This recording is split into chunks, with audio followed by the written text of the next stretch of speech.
¿Puedes imaginar perder todo en un instante, quedar en la calle con tus hijos hambrientos y que tu única salvación sea entrar a un lugar que todos en el pueblo llaman la boca del infierno? Eso le pasó a Remedios Cantú, una mujer de 32 años, que quedó viuda cuando su marido, Ernesto, cayó muerto en la milpa por un infarto fulminante que lo dejó tieso entre los surcos de maíz. Remedios no tuvo tiempo, ni de llorar como Dios manda, porque al tercer día de velorio, cuando todavía olía a cera y a flores marchitas en su jacal, llegó don Sebastián Urquiza, el cacique del pueblo, con sus botas de piel de víbora y su sombrero tejano, acompañado de 3 coyotes armados hasta los dientes.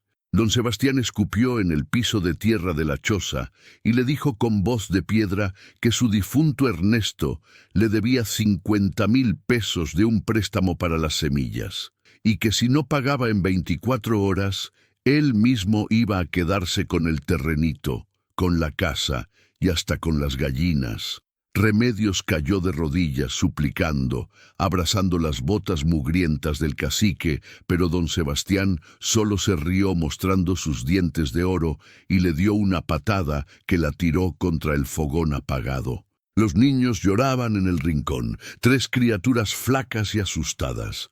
Lupita de 9 años, Toño de 7 y el bebé Carlitos que apenas tenía 2 añitos y todavía mamaba cuando había leche.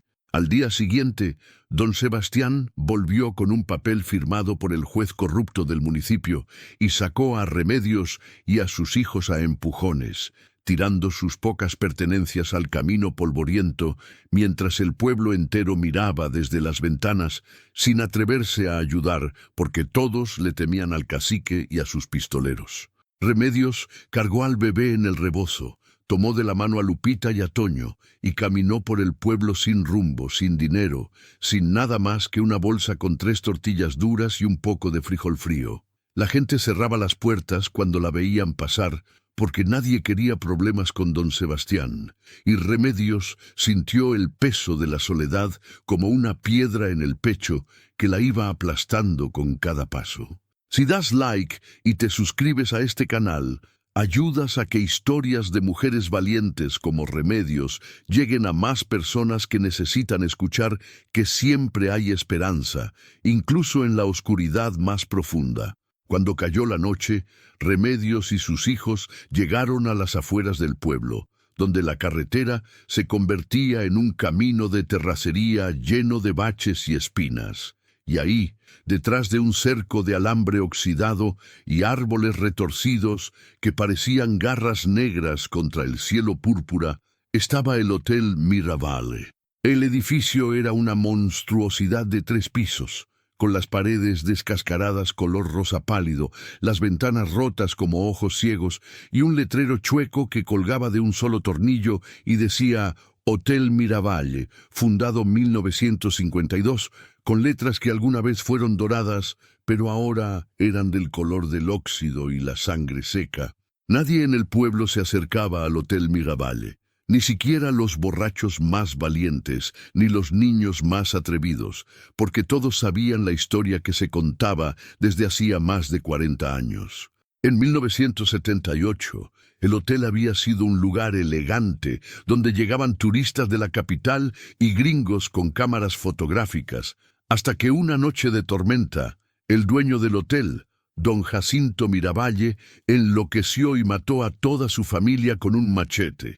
Después, prendió fuego a la cocina y se colgó en el salón de baile con una soga hecha de sábanas.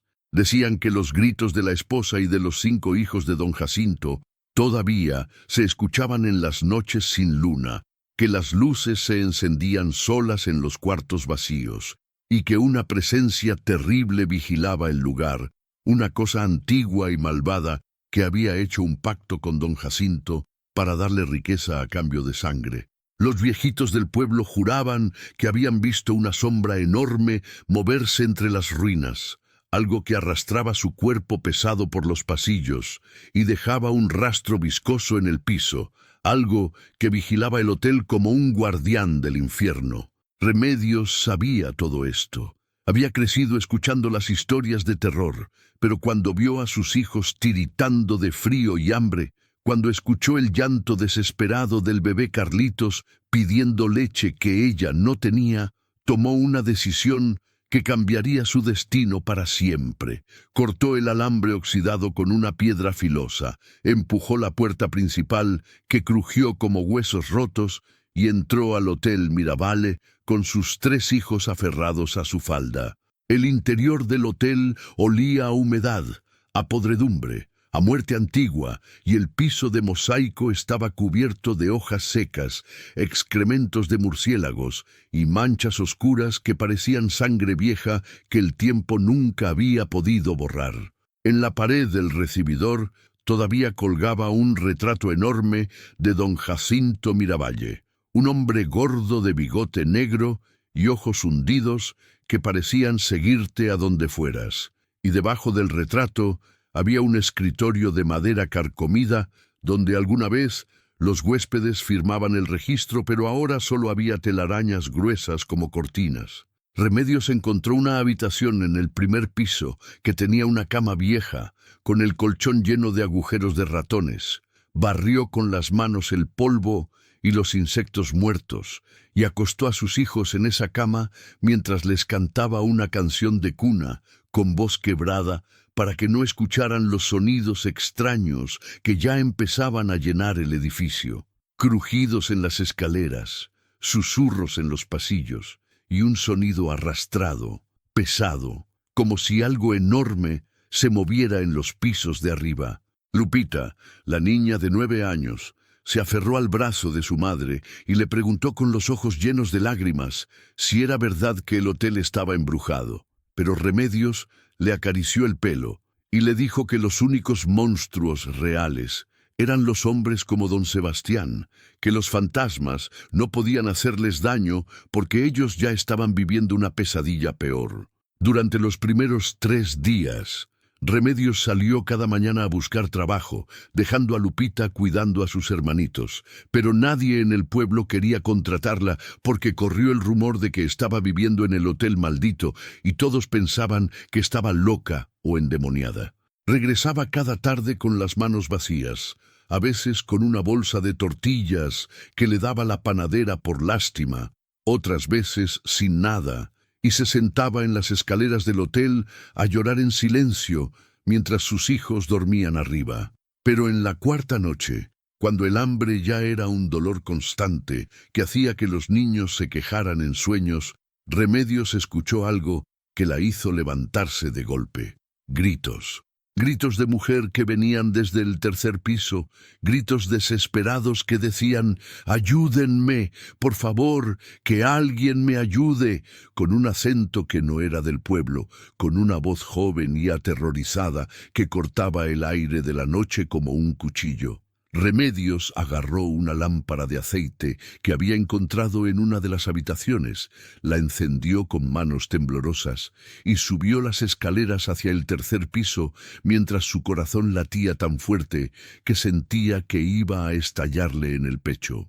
Las escaleras crujían bajo sus pies, las paredes estaban cubiertas de moho negro que parecía moverse con vida propia, y el olor a podredumbre se hacía más fuerte con cada escalón.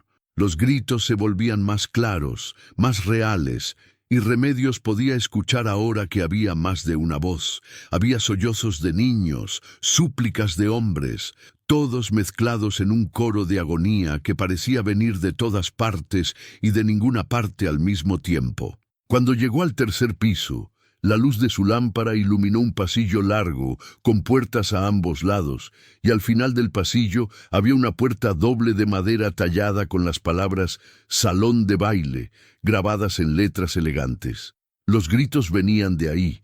Remedios caminó por el pasillo sintiendo que cada paso la llevaba más cerca de algo terrible, algo que no debería ver, pero la voz de mujer seguía gritando «¡Ayúdenme!». Y ella no podía ignorarla porque era madre, y su instinto de proteger a los que sufrían era más fuerte que su miedo. Empujó las puertas dobles y entraron en el salón de baile, un espacio enorme con un techo alto, decorado con candelabros de cristal rotos, con las paredes cubiertas de espejos agrietados que multiplicaban su imagen en 1000 fragmentos, y con un piso de madera que alguna vez había sido brillante, pero ahora estaba manchado y podrido. En el centro del salón, colgando de una viga del techo, había una soga vieja hecha de sábanas anudadas, la misma soga donde don Jacinto se había ahorcado 40 años atrás, y la soga se mecía suavemente aunque no había viento. Pero los gritos no venían de ahí, venían de debajo. Remedios se arrodilló y golpeó el piso con los nudillos, y el sonido que regresó era hueco, como si hubiera un espacio vacío debajo de la madera. Buscó con las manos hasta que encontró una tabla floja, la levantó y descubrió una trampilla escondida con un candado oxidado que se rompió con un solo tirón. Abrió la trampilla y la luz de su lámpara reveló una escalera que bajaba a un sótano negro, y los gritos explotaron desde abajo con tanta fuerza que casi la tumban hacia atrás. Bajó la escalera 1, 2, 3 escalones de piedra húmeda, y cuando llegó al fondo, vio algo que le heló la sangre en las venas. Era un túnel excavado en la tierra, con las paredes reforzadas con vigas de madera y láminas de metal. Un túnel que se extendía hacia la oscuridad y que estaba iluminado cada 10 metros por focos desnudos conectados a un generador que ronroneaba en algún lugar lejano. Y en el túnel había gente. Mujeres jóvenes con la ropa rasgada y los ojos muertos de terror, hombres flacos y golpeados que temblaban acurrucados contra las paredes, niños que lloraban llamando a sus madres, todos encadenados con grilletes en los tobillos, conectados a argollas de metal clavadas en el piso. Remedios contó 20 personas, tal vez más, algunas apenas conscientes, otras gritando y suplicando cuando vieron su luz. Una mujer joven se arrastró hacia ella con las manos extendidas y le rogó en un español mezclado con inglés que por favor la ayudara, que la habían secuestrado en Chiapas cuando trataba de cruzar la frontera, que llevaba 3 semanas encerrada en ese infierno, sin comida ni agua limpia, esperando a que los coyotes vinieran a recogerlos para llevarlos al norte. Remedios entendió todo en un instante. El Hotel Mirabal no estaba abandonado. Era una estación de tránsito, un lugar donde los traficantes de personas escondían a los migrantes secuestrados antes de llevarlos a la frontera para venderlos o pedir rescate a sus familias. Los gritos no eran de fantasmas, eran de personas reales, de carne y hueso, sufriendo en las entrañas del edificio, mientras el pueblo entero creía que el lugar estaba embrujado. Y Remedios supo que si los traficantes descubrían que ella había encontrado el túnel, la matarían a ella y a sus hijos sin pensarlo 2 veces. Pero no podía dejar a esa gente ahí. No podía subir las escaleras, cerrar la trampilla y pretender que no había visto nada mientras esas personas morían de hambre y desesperación a solo unos metros de donde dormían sus hijos. Tomó una decisión. Les dijo a los cautivos que se quedaran callados, que no hicieran ruido, que ella iba a buscar ayuda pero necesitaba tiempo. Subió corriendo al primer piso, despertó a Lupita y le dio instrucciones precisas. Si veía llegar camionetas o escuchaba voces de hombres, tenía que esconder a sus hermanos en el closet de la habitación y no hacer ningún ruido hasta que ella regresara. Después salió del hotel en medio de la noche y corrió por el camino de terracería hasta llegar al pueblo. Pero no fue a la presidencia municipal, porque sabía que el presidente era compadre de don Sebastián y probablemente estaba involucrado en el negocio de los coyotes. Fue a la casa del padre Eusebio, el único hombre en el pueblo que todavía tenía dignidad y coraje, un sacerdote viejo de 80 años que había dedicado su vida a defender a los pobres y que no le tenía miedo a nadie. Golpeó la puerta de la casa del padre hasta que el viejo salió en pijama, con los ojos legañosos y el pelo blanco despeinado, y cuando Remedios le contó lo que había encontrado en el hotel, el padre Eusebio se puso pálido y se santiguó 3 veces. Le dijo que lo que había descubierto era más peligroso que un avispero, que los coyotes que manejaban ese túnel eran parte de un cártel que controlaba toda la región y que mataban sin piedad a cualquiera que se interpusiera en su camino. Pero también le dijo que no podían quedarse callados, que si no hacían nada serían cómplices del sufrimiento de esas personas, y que Dios nunca les perdonaría esa cobardía. El padre Eusebio tenía un sobrino que trabajaba como reportero en la capital, un muchacho idealista que se llamaba Daniel y que había hecho varios reportajes sobre corrupción y narcotráfico. El padre llamó a Daniel esa misma noche y le contó todo, y Daniel prometió que llegaría al pueblo antes del amanecer con un equipo de cámaras y con contactos en la Policía Federal que no estaban comprados por el cártel. Mientras tanto, Remedios tenía que regresar al hotel y mantener todo normal para no levantar sospechas. Volvió corriendo por el camino oscuro, con el corazón latiendo como tambor de guerra, y cuando entró al hotel, encontró a sus 3 hijos despiertos y aterrorizados en la habitación. Lupita le contó que había escuchado ruidos en el piso de arriba, pasos pesados y voces de hombres que hablaban en voz baja, y Remedios supo que los coyotes habían llegado. Se asomó con cuidado por la puerta de la habitación y vio luz en el pasillo del segundo piso. Escuchó risas brutales y el sonido de cajas siendo arrastradas. Los traficantes estaban ahí, probablemente llevando comida o revisando a los cautivos antes del próximo traslado. Remedios cerró la puerta sin hacer ruido, puso una silla contra la manija para bloquearla y se sentó en el suelo abrazando a sus hijos mientras rezaba en silencio para que los hombres no bajaran al primer piso, para que Daniel llegara a tiempo, para que Dios les diera una oportunidad de salvarse. Las horas pasaron como siglos. Los niños se quedaron dormidos del puro cansancio, acurrucados contra el pecho de su madre, pero Remedios no cerró los ojos ni un segundo. Escuchaba cada sonido, cada crujido, cada susurro, preparada para gritar o pelear o morir si era necesario para proteger a sus hijos. Y entonces, cuando la primera luz gris del amanecer empezó a filtrarse por las ventanas rotas, escuchó algo que la hizo contener la respiración, un sonido arrastrado, pesado, húmedo, algo enorme que se movía en el pasillo del primer piso, justo afuera de su habitación. El sonido se acercaba lentamente, acompañado de un siseo bajo y terrible, como el sonido de una serpiente gigante, y Remedios sintió que el aire se enfriaba y que un olor a río y a lodo podrido llenaba la habitación. Pegó el ojo a la rendija de la puerta y lo que vio casi la hace gritar. Era una anaconda, pero no una anaconda normal. Era una bestia monstruosa, tan gruesa como el tronco de un árbol viejo, con escamas verde-negras que brillaban como metal mojado bajo la luz tenue del amanecer, con ojos amarillos y rasgados que brillaban con una inteligencia antinatural. La serpiente medía más de 10 metros de largo y se movía por el pasillo con una gracia terrible, oliendo el aire con su lengua bífida, buscando algo o a alguien. Los viejitos del pueblo tenían razón. El hotel sí tenía un guardián. Una criatura antigua que había hecho un pacto con don Jacinto Miravalle décadas atrás. Una criatura que ahora protegía el negocio de los coyotes a cambio de quién sabe qué oscuros sacrificios. La anaconda se detuvo frente a la puerta de la habitación de Remedios, y la mujer pudo ver su cabeza enorme, del tamaño de un balón de fútbol, con la boca entreabierta, mostrando colmillos curvos que goteaban veneno o saliva. La serpiente olisqueó la puerta, siseó suavemente, y Remedios supo que la había detectado.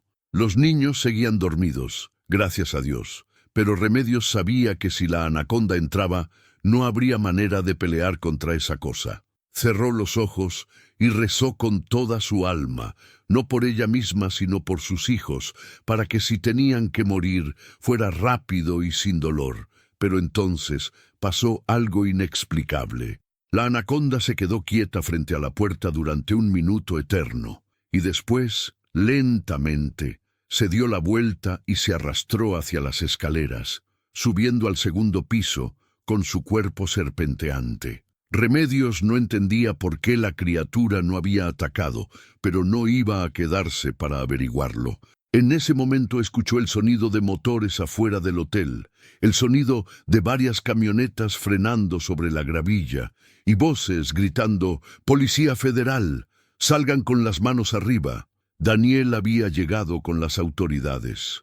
Remedios abrió la puerta de un empujón, cargó al bebé Carlitos, tomó de la mano a Lupita y a Toño y salió corriendo del hotel mientras afuera explotaba el caos.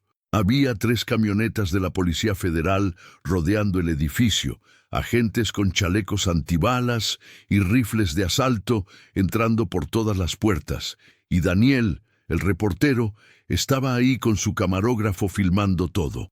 Remedios corrió hacia ellos gritando que había gente secuestrada en el sótano, que había un túnel bajo el salón de baile y los federales entraron con linternas y armas en alto.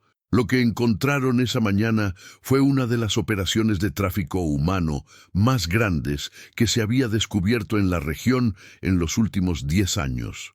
Rescataron a 23 personas del túnel, incluyendo a 8 niños, y arrestaron a 5 coyotes que estaban en el segundo piso del hotel cuando llegaron los federales.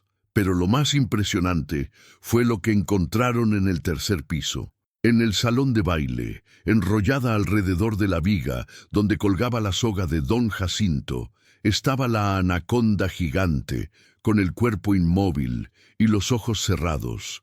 Uno de los federales le disparó pensando que era una amenaza, pero cuando se acercaron, descubrieron que la serpiente ya estaba muerta. Había muerto esa misma noche, como si su tiempo como guardián del hotel hubiera terminado en el momento en que Remedios decidió enfrentar el mal en lugar de huir de él. Los veterinarios que examinaron después el cuerpo dijeron que la anaconda tenía más de 50 años. Una edad imposible para esa especie, y que dentro de su estómago encontraron restos de ropa y huesos humanos de al menos 3 personas. La serpiente había sido alimentada con las víctimas que morían en el túnel, los que no sobrevivían el encierro o los que intentaban escapar. Era el precio del pacto. Las investigaciones que siguieron destaparon una red de corrupción que llegaba hasta la presidencia municipal, la policía local y varios políticos del estado. Don Sebastián Urquiza fue arrestado una semana después, cuando intentaba huir a la frontera con maletas llenas de dólares, y cuando registraron su rancho, encontraron documentos que probaban que él era uno de los dueños del negocio de tráfico humano y que había usado el mito del hotel embrujado para mantener alejada a la gente del pueblo.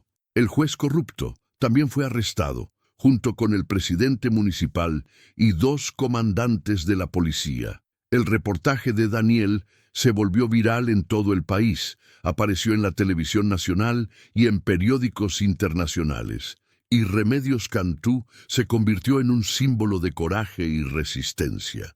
Las familias de los rescatados viajaron desde Centroamérica para agradecerle personalmente, llorando y abrazándola, llamándola Ángel y Salvadora, aunque ella insistía en que solo había hecho lo que cualquier madre hubiera hecho por sus hijos y por cualquier ser humano en peligro. La historia dio un giro inesperado cuando un abogado de derechos humanos de la capital se enteró del caso y decidió representar a Remedios gratuitamente. Resulta que el terreno donde estaba construido el Hotel Miravalle nunca había tenido dueño legal después de la muerte de Don Jacinto en 1978, y por una ley mexicana de posesión adversa, cualquiera que ocupara y mantuviera una propiedad abandonada por más de 5 años podía reclamar la propiedad. Pero Remedios no necesitó esperar 5 años. El gobierno estatal, presionado por la opinión pública y queriendo limpiar su imagen después del escándalo de corrupción, le otorgó a Remedios la propiedad del hotel como compensación por su valentía y por haber expuesto la red criminal. Le dieron también un apoyo económico para demoler el edificio viejo y construir algo nuevo en ese terreno. Los sobrevivientes del túnel, agradecidos eternamente con Remedios, iniciaron una campaña de recaudación de fondos en línea que juntó más de 2 millones de pesos en 3 meses, y con ese dinero y el apoyo del gobierno, Remedios construyó en el terreno del Hotel Miraval algo hermoso, un refugio para migrantes, un lugar seguro donde las personas que viajaban hacia el norte podían descansar, comer, recibir atención médica y orientación legal, todo gratis. Le puso Casa Esperanza y en la entrada mandó a hacer un mural gigante que mostraba a una mujer con 3 niños caminando hacia la luz y abajo una frase que ella misma escribió: Donde hubo tinieblas, ahora hay esperanza. Donde hubo cadenas, ahora hay libertad. Lupita, Toño y el pequeño Carlitos crecieron en esa casa, rodeados de historias de personas que habían perdido todo y estaban buscando una vida mejor. Y aprendieron desde chiquitos que el coraje no es la ausencia de miedo, sino la decisión de hacer lo correcto a pesar del miedo. Remedios nunca volvió a casarse, dedicó su vida entera a dirigir Casa Esperanza y se convirtió en una leyenda en la región, la mujer que había entrado al hotel maldito y había salido con un propósito sagrado. Cuando los reporteros le preguntaban cómo había encontrado el valor para hacer lo que hizo, ella siempre respondía lo mismo. No fui yo quien tuvo valor. Fueron los gritos de esos inocentes los que me dieron fuerzas. Cuando eres madre, cuando has conocido el hambre y la desesperación, no puedes ignorar el sufrimiento de otros. Y cuando estás en el fondo del pozo, cuando sientes que no puedes caer más bajo, es cuando descubres que todavía puedes cavar hacia arriba. Pasaron los años y la historia de Remedios se contaba en las escuelas del Estado como ejemplo de valentía civil. Casa Esperanza ayudó a más de 3.000 migrantes en sus primeros 5 años, y muchos de ellos lograron llegar a sus destinos, consiguieron asilo político o decidieron quedarse en México y empezar de nuevo con la ayuda de Remedios y su equipo de voluntarios. Don Sebastián murió en la cárcel 2 años después de su arresto, apuñalado por otro prisionero en una pelea, y nadie en el pueblo fue a su funeral. Su rancho fue confiscado y vendido, y el dinero se usó para compensar a las víctimas del tráfico humano. El terreno donde Remedios había vivido con Ernesto, el jacal que don Sebastián le había quitado, quedó abandonado y se llenó de maleza, y nadie quiso comprarlo porque decían que estaba maldito por la codicia del cacique. Pero Remedios nunca lo quiso de vuelta. Ya no necesitaba ese pedazo de tierra. Había encontrado algo mucho más grande, un propósito, una familia extendida de miles de personas cuyas vidas había tocado, y la certeza de que incluso en los lugares más oscuros puede nacer la luz. Los científicos que estudiaron los restos de la anaconda gigante nunca pudieron explicar completamente cómo había crecido tanto ni cómo había vivido tantos años. Algunos hablaban de mutaciones genéticas, otros de condiciones ambientales únicas en los túneles subterráneos del hotel que habían permitido su crecimiento desmedido. Pero los viejitos del pueblo, los que habían visto cosas extrañas durante décadas, tenían otra explicación. Decían que la serpiente era un nahual, un espíritu guardián, que don Jacinto había invocado la noche que mató a su familia, ofreciendo sus almas a cambio de protección eterna para sus secretos. Decían que la anaconda estaba atada a un pacto de sangre y que solo podía morir cuando alguien con un corazón puro se atreviera a desafiar el mal del hotel. Esa persona había sido Remedios. Sin saberlo, sin pretenderlo, ella había roto la maldición al elegir la compasión sobre el miedo. La serpiente había muerto porque su propósito ya no existía, porque el mal que custodiaba había sido expuesto y destruido.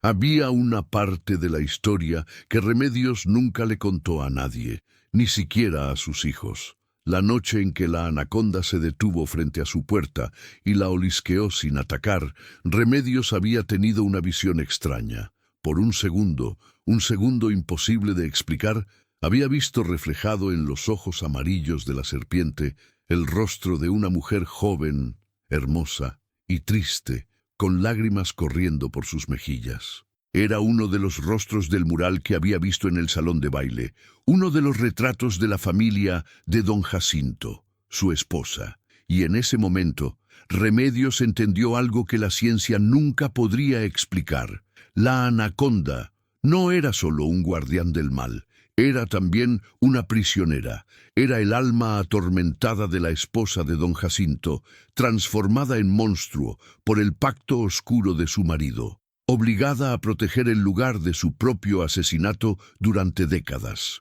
Y cuando la serpiente vio a Remedios, otra madre desesperada protegiendo a sus hijos en ese mismo edificio maldito, algo en ella se quebró. La anaconda eligió no atacar, eligió, por primera vez en 40 años, desobedecer el pacto, y al hacer esa elección, se liberó a sí misma. Por eso había muerto esa noche, enrollada alrededor de la viga donde su esposo se había ahorcado. Había regresado al lugar de su muerte y había cerrado el círculo. Remedios nunca compartió esta teoría porque sabía que sonaría a locura, pero en su corazón, en el lugar secreto donde guardaba sus verdades más profundas, sabía que era real. Había sentido la presencia de esa mujer, su dolor, su agradecimiento silencioso. Y a veces, cuando trabajaba tarde en Casa Esperanza y caminaba por los pasillos vacíos, sentía una presencia suave a su lado, como una brisa cálida, y sabía que no estaba sola, que el espíritu de la esposa de don Jacinto caminaba con ella, liberada al fin, ayudándola en silencio a cuidar de los que sufrían. Lupita, la niña que había sido valiente aquella noche terrible en el hotel, creció para convertirse en abogada de derechos humanos. Se especializó en casos de tráfico de personas y dedicó su carrera a perseguir a los coyotes y a los cárteles que destruían vidas. Toño se hizo ingeniero civil y regresó al pueblo para construir casas seguras para familias de bajos recursos, incluyendo un complejo de viviendas donde las personas que habían sido desplazadas por la violencia podían empezar de nuevo. Carlitos, el bebé que había llorado de hambre aquella noche, creció para ser doctor y abrió una clínica gratuita justo al lado de Casa Esperanza, donde atendía a migrantes enfermos y heridos sin cobrarles un solo peso.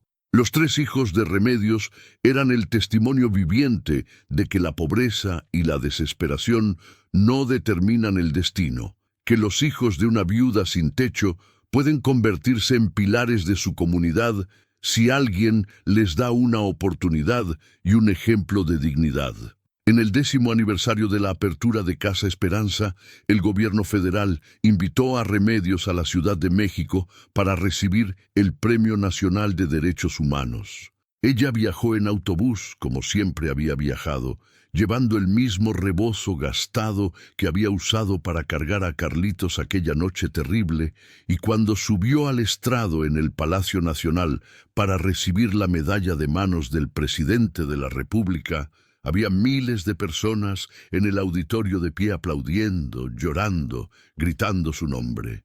Le pidieron que dijera algunas palabras, y Remedios, que nunca había sido buena para los discursos elegantes, se paró frente al micrófono con las manos temblorosas y dijo simplemente: «Yo no soy heroína. Los héroes son esas 23 personas que sobrevivieron al infierno del túnel y que todavía tienen el coraje de soñar.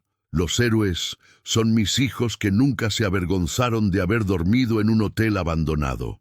Los héroes son todos ustedes que donan, que son voluntarios, que abren sus corazones a los extraños. Yo solo hice lo que tenía que hacer. Escuché los gritos y no pude ignorarlos. Esa es la única diferencia entre una persona común y una persona que cambia el mundo. La decisión de no ignorar el sufrimiento cuando lo ves frente a ti». El aplauso que siguió duró 10 minutos completos. Varios embajadores de países centroamericanos se acercaron después a estrechar su mano, y algunos de ellos tenían lágrimas en los ojos porque conocían historias similares, porque sabían que había miles de remedios en todo el continente, mujeres invisibles que hacían milagros todos los días sin esperar reconocimiento. Esa noche, en su habitación del hotel donde la habían hospedado en la capital, Remedios no pudo dormir. Se sentó junto a la ventana, mirando las luces de la ciudad más grande del mundo, y pensó en aquella otra noche, 10 años atrás, cuando había estado sentada en las escaleras del Hotel Mirabal, sin saber cómo iba a alimentar a sus hijos al día siguiente. Pensó en Ernesto, su difunto esposo, y le habló en silencio como hacía a veces cuando la soledad era muy pesada. «Mira lo que hicimos, amor. Mira lo que nuestros hijos se convirtieron. Tú me diste el coraje para ser madre. Ahora soy madre de miles». Se durmió con la medalla sobre el pecho y soñó con una anaconda verde-negra que nadaba libre en un río cristalino, bajo el sol, sin cadenas, sin pactos oscuros, solo siendo lo que la naturaleza había querido que fuera. Cuando regresó al pueblo, Remedios encontró que los vecinos habían organizado una fiesta sorpresa en la plaza principal, con mariachis, comida y un banner enorme que decía: «Bienvenida nuestra heroína». Toda la gente que alguna vez había cerrado sus puertas cuando ella pasaba con sus hijos hambrientos, ahora la abrazaba y le pedía perdón, y aunque Remedios entendía que muchos habían actuado por miedo y no por maldad, también entendía que el perdón no borra las lecciones. Les agradeció por la fiesta, pero les recordó con voz firme que nunca volvieran a cerrar sus puertas cuando alguien necesitara ayuda, que el verdadero pecado no es tener miedo, sino dejar que el miedo te convierta en cómplice del mal. Las palabras cayeron en la plaza como piedras en agua quieta, y hubo un silencio incómodo antes de que el presidente municipal nuevo, un hombre joven y honesto que había sido elegido después de que arrestaran al corrupto, tomara el micrófono y prometió públicamente que el pueblo nunca más toleraría la injusticia, que crearían un fondo de emergencia para ayudar a familias en crisis y que la historia de Remedios se enseñaría en todas las escuelas como ejemplo de lo que significa ser ciudadano. Los años continuaron pasando y Casa Esperanza se expandió. Construyeron un segundo edificio con más habitaciones, después una escuela donde los migrantes podían aprender español si venían de comunidades indígenas, después un taller de carpintería y costura donde podían aprender oficios mientras esperaban sus procesos de asilo. Remedios envejeció con gracia. Su pelo negro se llenó de canas plateadas, su rostro se surcó de arrugas profundas, pero sus ojos mantuvieron siempre ese fuego, esa determinación feroz que había nacido aquella noche cuando escuchó los gritos en el hotel maldito y decidió no ignorarlos. A los 60 años, cuando ya era abuela de 8 nietos preciosos, Remedios recibió una carta que la hizo llorar durante horas. Era de una de las mujeres que había rescatado del túnel, una mujer salvadoreña llamada Marta, que tenía 19 años cuando la secuestraron. La carta decía: «Querida Remedios, han pasado 15 años desde que me salvaste la vida. Quiero que sepas que logré llegar a Estados Unidos, conseguí asilo político, estudié enfermería y ahora trabajo en un hospital en Los Ángeles. Me casé con un hombre bueno, tengo 2 hijas hermosas, y cada noche antes de que se duerman les cuento la historia de un ángel mexicano que me rescató del infierno. Les enseño tu fotografía y les digo que cuando sean grandes deben ser como tú, valientes, compasivas y dispuestas a escuchar los gritos que otros ignoran. Mis hijas te llaman Abuela Remedios, aunque nunca te han conocido en persona.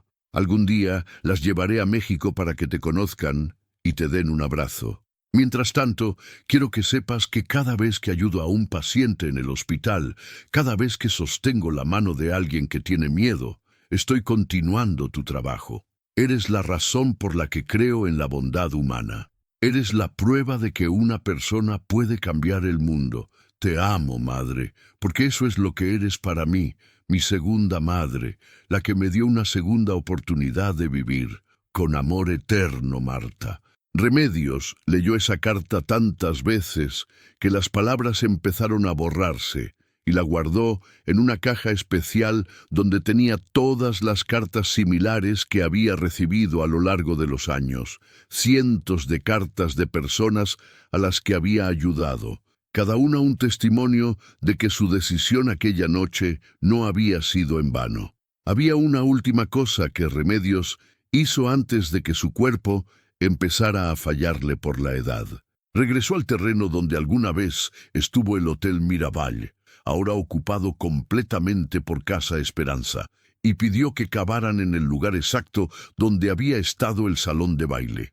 Algunos pensaron que estaba buscando algo, tal vez dinero escondido o documentos, pero cuando llegaron a 3 metros de profundidad y encontraron los restos del túnel viejo, ya sellado y rellenado con concreto por orden del gobierno, Remedios pidió que colocaran ahí una placa de bronce. La placa decía: en este lugar, durante años, personas inocentes sufrieron en silencio mientras el mundo ignoraba sus gritos. Nunca olvidaremos, nunca permitiremos que vuelva a suceder. Este refugio se construye sobre la promesa de que donde hubo dolor, habrá sanación. Donde hubo cadenas, habrá libertad. Donde hubo silencio, habrá voces escuchadas. Dedicado a las víctimas conocidas y desconocidas del tráfico humano, que su sufrimiento no haya sido en vano. La ceremonia de colocación de la placa fue pequeña e íntima. Solo Remedios, sus 3 hijos, sus 8 nietos, el padre Eusebio, que ya tenía 90 años y apenas podía caminar, pero no se perdería ese momento por nada, y Daniel, el reportero que había cubierto la historia original y ahora trabajaba como editor de un periódico importante, pero seguía visitando Casa Esperanza cada año para documentar su crecimiento. Cuando terminaron de colocar la placa, el cielo se abrió y empezó a llover. Una lluvia suave y cálida que lavó el polvo del pueblo y llenó el aire con ese olor fresco a tierra mojada que en México llaman petricor. Remedios levantó la cara hacia la lluvia y sintió como si el cielo mismo estuviera bendiciendo ese momento, como si todas las almas que habían sufrido en ese lugar estuvieran finalmente en paz. El padre Eusebio murió 3 meses después, en su sueño, con una sonrisa en el rostro y un rosario entre las manos. En su funeral, Remedios dio el elogio y contó cómo el padre había sido el único en el pueblo con el coraje de ayudarla cuando todos los demás cerraron sus puertas, como su fe en la justicia había sido el primer paso que desencadenó todo lo bueno que vino después. Dijo que los santos no siempre usan aureolas, ni hacen milagros espectaculares. A veces usan sotanas raídas y tienen manos arrugadas, y simplemente hacen una llamada telefónica en medio de la noche, porque creen que vale la pena intentarlo. Remedios vivió hasta los 73 años, lo suficiente para ver a su primer bisnieto, un niño hermoso, que nació en Casa Esperanza, porque su madre era una migrante hondureña que había llegado embarazada y sin recursos. El bebé nació sano y fuerte, y cuando la madre le preguntó a Remedios si podía ponerle su nombre al niño, Remedios lloró de alegría, y dijo que sí, pero solo si le prometía enseñarle al niño a escuchar los gritos que otros ignoran. La madre prometió, y el niño fue bautizado como Ernesto Remedios, llevando los nombres de 2 personas que habían significado todo. En sus últimos días, cuando su cuerpo ya no podía levantarse de la cama y sus pulmones luchaban por cada respiro, Remedios pidió que la llevaran una última vez al lugar donde había estado el hotel. La llevaron en silla de ruedas, rodeada de sus hijos, nietos y una multitud de personas a las que había ayudado a lo largo de los años. Personas que habían viajado desde Guatemala, Honduras, El Salvador, Nicaragua, incluso algunas desde Estados Unidos, solo para despedirse de ella.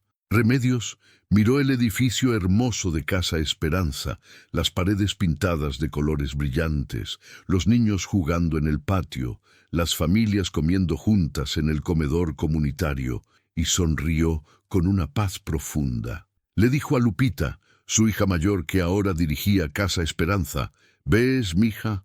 Los gritos se convirtieron en risas, las cadenas se convirtieron en libertad, el infierno se convirtió en hogar. Nunca dudes del poder de una persona que decide hacer lo correcto. Una sola persona puede cambiar el destino de miles». Murió esa noche, en su sueño, con la misma serenidad con la que había vivido sus últimos años. Su funeral fue el evento más grande que el pueblo había visto jamás, con miles de personas llenando las calles, desde campesinos locales hasta diplomáticos internacionales, todos unidos en su dolor y su gratitud. Enterraron a Remedios en el cementerio del pueblo, bajo un árbol de mezquite que ella siempre había amado, y en su lápida grabaron las palabras que ella misma había elegido: Remedios Cantú, 1952-2025. Escuchó los gritos, no miró para otro lado, eso fue suficiente. Los años continuaron pasando después de su muerte, pero su legado no se desvaneció. Casa Esperanza siguió creciendo bajo la dirección de Lupita, ayudando a más de 1000 personas cada año. Toño construyó escuelas y clínicas en comunidades rurales por todo el estado. Carlitos se convirtió en director de salud pública y diseñó programas para atender a poblaciones migrantes en toda la región. Los 8 nietos de Remedios siguieron carreras en servicio público, derecho, medicina y educación, cada uno llevando adelante la enseñanza de su abuela, que el verdadero éxito no se mide en dinero o fama, sino en cuántas vidas tocas con compasión. La historia de Remedios Cantú se convirtió en leyenda. Se escribieron libros sobre ella, se hicieron documentales, incluso una película mexicana que ganó premios internacionales. Pero lo más importante es que su historia se seguía contando en voz baja, de madre a hija, de abuela a nieto, en los pueblos y ciudades de México y Centroamérica, como un recordatorio de que el heroísmo no siempre llega con capa y superpoderes. A veces llega descalzo, con un rebozo raído, cargando un bebé y 2 niños asustados, entrando a un lugar que todos temen porque no tiene otra opción, y encontrando ahí no solo su salvación, sino su propósito. 20 años después de su muerte, cuando ya nadie en el pueblo recordaba personalmente a don Sebastián o a los tiempos oscuros del cártel, un grupo de estudiantes universitarios de antropología llegó a investigar las leyendas locales. Entrevistaron a los viejitos que todavía vivían y recopilaron historias sobre el Hotel Miravalle, la anaconda guardián, los gritos en la noche. Lo que descubrieron los fascinó. Había 2 versiones de la historia. La versión oficial, documentada en periódicos y archivos del gobierno, hablaba de tráfico humano, corrupción y el heroísmo de una viuda. Pero la versión que contaban los viejitos en las cantinas, la versión que susurraban las curanderas y los que todavía creían en nahuales, hablaba de algo más profundo, de un pacto roto, de un alma liberada, de una anaconda que eligió la redención sobre la maldición. Los estudiantes escribieron sus tesis tratando de separar el mito de la realidad, pero nunca pudieron resolver todas las contradicciones. ¿Cómo había crecido tanto la anaconda? ¿Por qué había muerto exactamente esa noche? ¿Por qué no atacó a Remedios cuando tuvo la oportunidad? Las explicaciones científicas no convencían completamente, y las explicaciones sobrenaturales sonaban ridículas en papel académico. Al final, uno de los estudiantes escribió en su conclusión: «Tal vez la verdad es que algunas historias son demasiado grandes para caber en una sola explicación. Tal vez Remedios Cantú fue heroína y elegida, valiente y bendecida, ordinaria y extraordinaria al mismo tiempo. Tal vez el verdadero milagro no fue que una serpiente muriera, sino que una mujer decidiera entrar. Esa decisión, ese único momento de coraje, cambió el curso de miles de vidas». Y si eso no es magia, no sé qué lo es. La tesis ganó premios y se publicó en revistas académicas, pero la frase que más se compartió en redes sociales fue una cita que el estudiante había incluido de una entrevista con Lupita, la hija de Remedios. Mi madre siempre decía que no compró tierra aquella noche, compró dignidad. Para ella, para nosotros, y para cada persona que ha pasado por las puertas de Casa Esperanza. El verdadero hogar no es un techo sobre tu cabeza. Es saber que tienes valor, que importas, que alguien escuchará tus gritos. Hoy, si visitas el pueblo donde ocurrió esta historia, encontrarás que la calle principal se llama Avenida Remedios Cantú. La escuela primaria lleva su nombre. Hay una estatua de ella en la plaza, mostrándola no como una heroína idealizada, sino como era realmente, una mujer delgada con ropa sencilla, un bebé en el rebozo, dos niños tomados de su mano, mirando hacia adelante con determinación. Al pie de la estatua hay una placa con la pregunta que ella hizo famosa, la pregunta con la que empezó todo. ¿Puedes escuchar los gritos? ¿O vas a mirar para otro lado? Y Casa Esperanza sigue ahí, más grande y fuerte que nunca. Un faro de esperanza en una región que todavía lucha con pobreza, violencia y migración forzada. Cada noche, cuando cae el sol sobre el edificio, las luces se encienden en las ventanas y puedes ver familias cenando juntas, niños haciendo tareas, personas recibiendo atención médica gratuita, abogados ayudando con papeles de asilo. Donde una vez hubo gritos de desesperación, ahora hay risas de niños. Donde una vez hubo cadenas, ahora hay puertas abiertas. Donde una vez una anaconda gigante custodiaba secretos oscuros, ahora un jardín de flores crece bajo el sol. Los guardias de seguridad de Casa Esperanza, hombres y mujeres locales que trabajan turnos de noche, cuentan que a veces, en las madrugadas muy silenciosas, escuchan pasos suaves en los pasillos vacíos, como si alguien estuviera haciendo rondas para asegurarse de que todos estén seguros.